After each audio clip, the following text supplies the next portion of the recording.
Okay, Milicha, so I hope that helps you. Okay? All right, some answers are coming in. So remember, guys, the question for the chat today is, what is your favorite machine learning algorithm? So Lucas G, joining us from Twitch, is telling us k-means because it's the only one I know. Okay, no problem. It's totally okay if you're still new to data science and you know k-means. Okay, cool.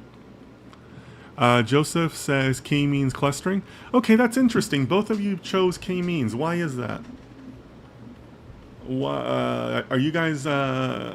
Is there like a tutorial going around on k-means or what? It's kind of interesting that both of you would choose k-means. So let me know what the rationale is behind both of you choosing k-means. Anybody else is welcome to participate.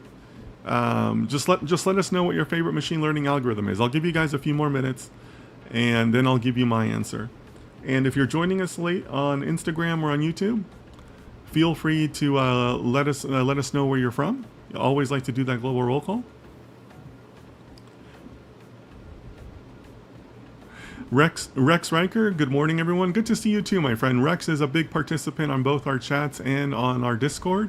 So glad to see you here, Duke, and glad you made it. Lucas G says k-means is... I'm assuming you mean k-means is cool. Okay, well, if the only algorithm you know is also a cool algorithm, then good for you. But Joseph, if you want to tell us k-means or why both of you chose k-means, I'd love to hear it. Syed Hamad, good to see you again. I know you've participated quite a bit this week. Hello, sir. Good morning. How are you doing? I'm doing well, thank you. Just trying to enjoy my Friday. I've been getting up really early and working quite a bit at some very early hours. So I might take a little break once this stream is over. I've been up for a while, but I'm doing well. Thank you so much for asking. All right, guys. So last call for favorite algorithms. Last call. I'm going to give everybody about one more minute here. So if you want to participate, let us know the city, state, or province, country that you're from, and also what is your favorite algorithm.